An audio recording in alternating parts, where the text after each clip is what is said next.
All right, hello. These are the Unit 5.2 notes. They are in this packet. Page 7 is where we're starting. Today's learning target is I can identify and use similar triangles to solve real-world scenarios.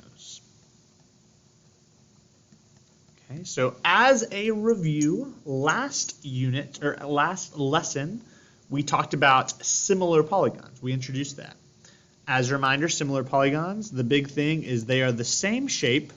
So for instance, they're both triangles. Today we're only dealing with triangles.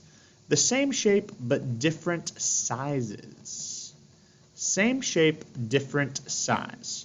So like two triangles, one's bigger than the other. Two squares, one's bigger than the other. In that case, the angles are always congruent, which means they are the exact same measure. All three angles have a pair. So for instance, if you have a 30-degree angle, there's got to be a 30-degree angle on the other triangle. 50, got to be a 50. Okay, corresponding sides are proportional. We talked about that last time as well. Okay, they have a common ratio. So, last time, in order to prove that two polygons were similar, we had to count up all the angles, prove they're congruent, do all the sides, prove they're proportional. But now there's some shortcuts, basically. Okay, so specifically with triangles, we're only talking about triangles today. Specifically with triangles, there's some interesting shortcuts. The first one is called angle-angle similarity. So instead of having to add up or look at all the angles and all the sides, as long as two angles are congruent to each other, then the two triangles are similar, period. If two angles in one triangle are congruent to two angles in another triangle, then the triangles are similar, period. So if you see here, angle A is congruent to angle D, that's 1. Angle B is congruent to angle E, that's 2. So it's good. Those are congruent. A similarity statement for this one could be angle ABC, triangle ABC would be similar, remember this is the symbol for similar, to D. Remember D and A match, they have one arc mark. This interruption, but we have a bus change. After the interruption, there was an announcement over the intercom. To triangle D, so D matches A, E matches B, and then F. Remember, order matters here. Okay, so if two angles are congruent, then the triangles are similar. What about these two? Okay, are these two triangles similar? Well, this angle and this angle are congruent, so that's 1. Let me use colors here just to make sure we're on the same page. This angle right here and this angle would be congruent. That's one example. 80, that one and this one, they're both 80, so they are also congruent. So question, are there two angles that are congruent to each other? Yes. So the triangles are similar based off of AA similarity, AA similarity. That's your reason. Okay. So if the triangles below are similar, what is true about the angles? Well, angle A would be congruent to angle D. Angle B would be congruent to angle E. Why do we know both of those things? Well, just given, right? It's looking at our picture, it tells us that those are true. Now, we actually, guys, would know also that angle C and angle F would also be congruent. I wonder why. Some of you may know why. Angle C and angle F must be congruent because all of the angles in a triangle must add up to 180. So in other words, if your two angles are congruent, the third one, we could figure out what that is by subtracting 180 from these two. Okay, and we can do the same math on this triangle, so they've got to be the same. Okay, And then finally, we know all these other things that we already figured out last time. AB would be proportional, not congruent, to DE. BC would be proportional, not congruent to EF. And then CA would be proportional, not congruent to FD. Okay, so that is angle-angle similarity. It's pretty simple. If two angles are congruent, then the triangles are similar. Let's look at our second shortcut. SSS similarity. So again, we're dealing with triangles. It's read it. If all three sides of the triangles are proportional, all three sides are proportional, then the triangles are similar. So basically, if we can prove that there is a common ratio for all three sides, then we know for sure that those triangles are similar. So let's try it on this picture. Here's how I want us to tackle this. Let's pick a pattern. Let's pick the pattern of left over right to start figuring out the ratios involved here. Okay, there's 3 numbers on the left, 3 numbers on the right. Just to make it simpler and make sure that we are doing this consistently, let's look at the smallest number right here. So let's talk about small first.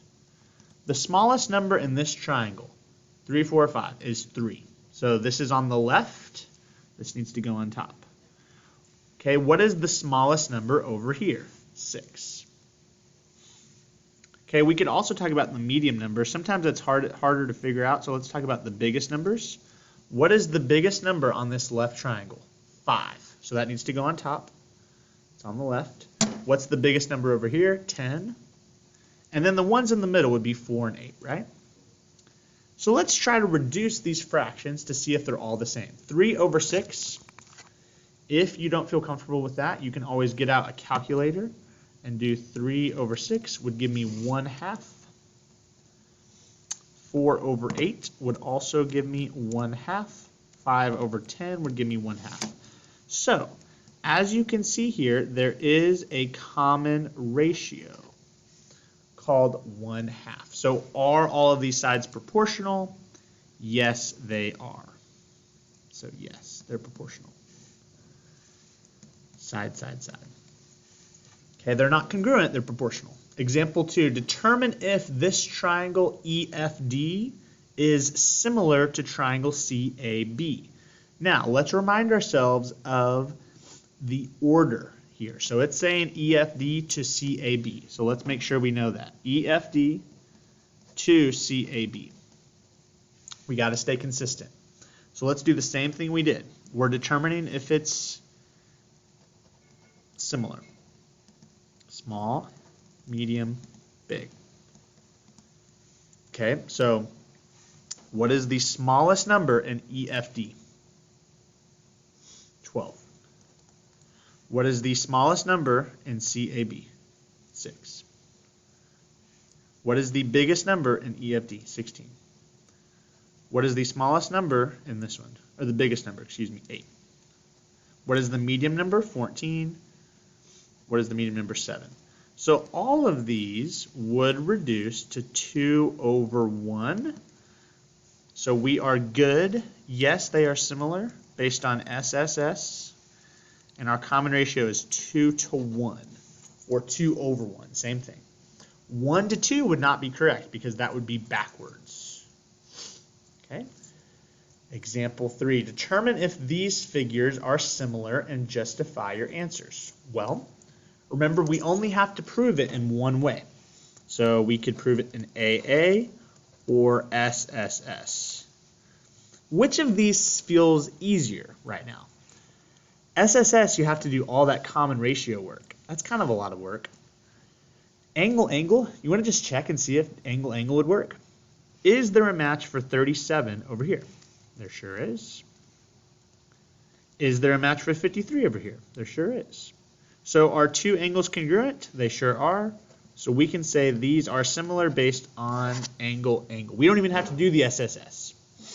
Okay? As long as two angles are congruent, they are similar. Okay, last page. This is page 9 in your packet. Last page of the notes.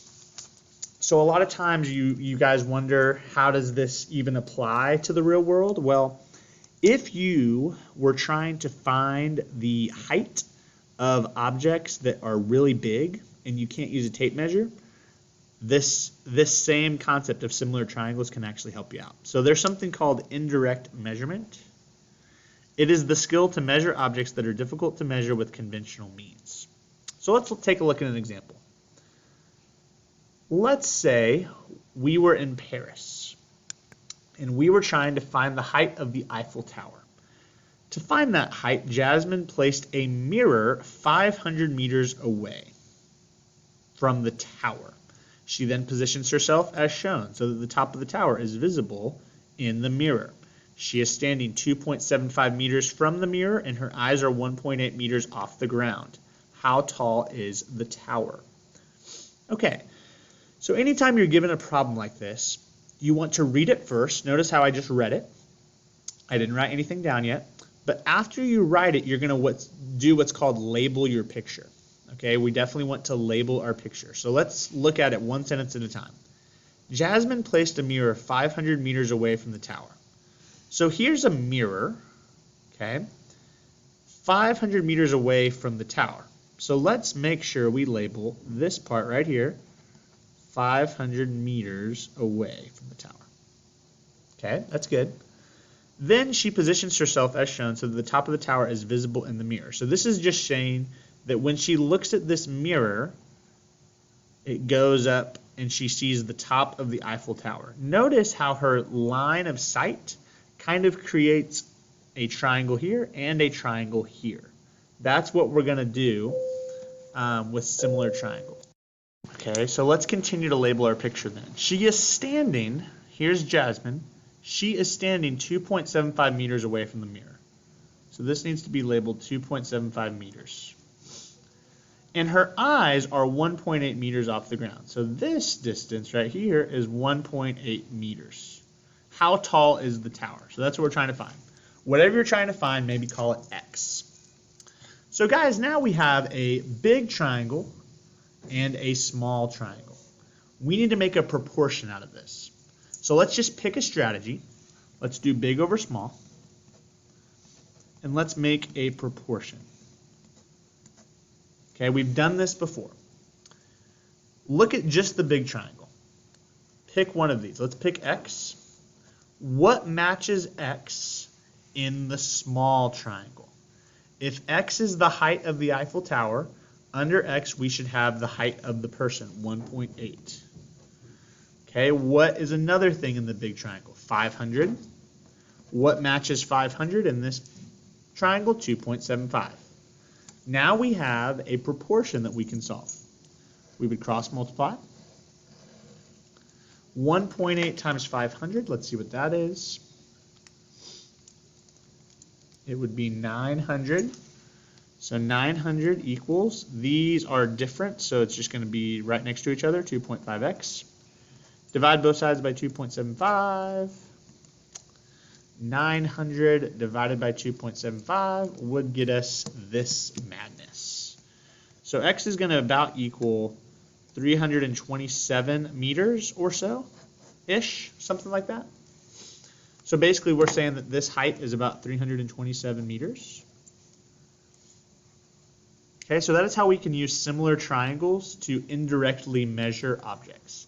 We are indirectly measuring the Eiffel Tower. All right, let's take a look at another example. This is where you guys might get tricked up in your assignment. So let's make sure we go over this one well.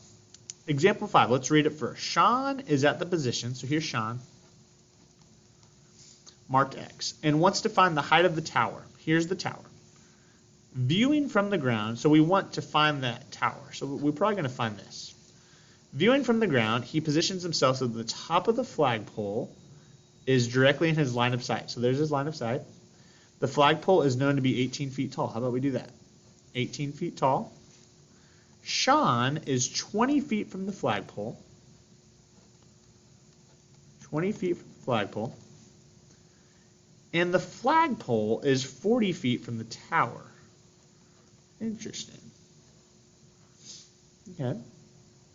How tall is the tower? So now this one is different. Notice how in example 4, the triangles were facing each other. Now here, this is a little triangle inside a big triangle. So it's going to be a little bit different.